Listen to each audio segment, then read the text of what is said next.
I'm a simple girl. Always have been. The first time I fell in love, my best friend told me, if a guy's a player, just get a new one. I took her advice to heart. My first boyfriend wasn't exactly faithful. He had this inseparable girl bro always hanging around. So I found another one. My second boyfriend wasn't great either. He practically lived in bars, and his phone was a graveyard of pretty girls' numbers. So I found another one. The third was still hung up on his old flame, a girl he could never forget. Just as I was about to start the hunt for number 4, my best friend kicked down my door and screamed at me, her voice cracking with desperation. The whole point of get a new one is that you dump the old one first? I just stared at her blankly. Oh, well, which one do you want? I can give you one. Growing up, I did what my parents told me. Now that I'm older, I do what my best friend Zoe tells me. My life has been a straight line of studying and exams. So, when I finally got into college, I decided it was time to spread my wings, challenge myself, get a boyfriend. I inherited my parents' good looks, so I wasn't exactly lacking in that department, but I had zero idea what to look for in a guy. For that, I consulted the expert, Zoe. She was trying on a new dress in front of the mirror, casually imparting all her wisdom. Guys are like dogs, Thea. You're too nice to them, and they don't know what to do with it. The best way to handle them is to keep them on their toes. A little pushback, then a little affection. Oh, and don't ever try to change a guy. If he's a player, just replace him. Keep replacing them until you find one you like.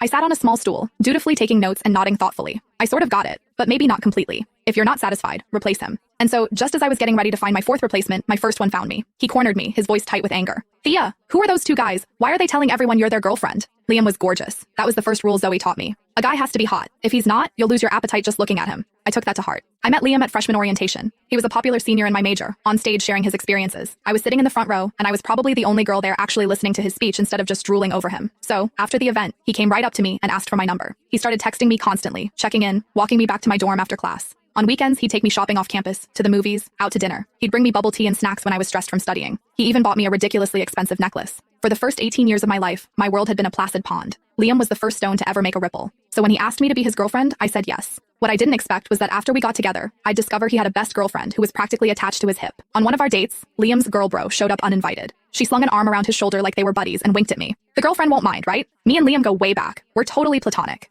Liam just sighed, but he was indulgent. Thea's super understanding. She doesn't get hung up on stuff like this. I just smiled, watching how close they were. I remembered Zoe telling me that some things were only for a boyfriend and girlfriend. So, were they a couple? What did that make me? The other woman? For our 1-month anniversary, Liam took me to an amusement park. We were having a great day, mostly because his girl bro Tanya was nowhere in sight. But as dusk fell and we headed for the Ferris wheel, she popped up like a weed. She had that same overly casual look on her face as she linked her arm through Liam's. Liam! What a coincidence! You're here too? He smiled at her. Tanya, what are you doing here? Did you come by yourself? Yup, she said, her voice tinged with something sour. You know me, I can't stand hanging out with other girls. There's so much drama, and the guys were all busy today. They stood there chatting as if I didn't exist, as if I were just a stranger passing by. Finally, Liam seemed to remember me, though there wasn't a hint of apology on his face. Thea, Tanya's here by herself. Why don't we let her join us? At that, Tanya finally looked at me, plastering a look of regret on her face. Oh, the girlfriend. I didn't even see you there. You're not mad, are you? Tanya let out a little hiss. Liam and I are just friends. You really don't need to be so jealous about everything. I hadn't even said a word, and she was already painting me as the crazy, jealous girl. I smiled sweetly and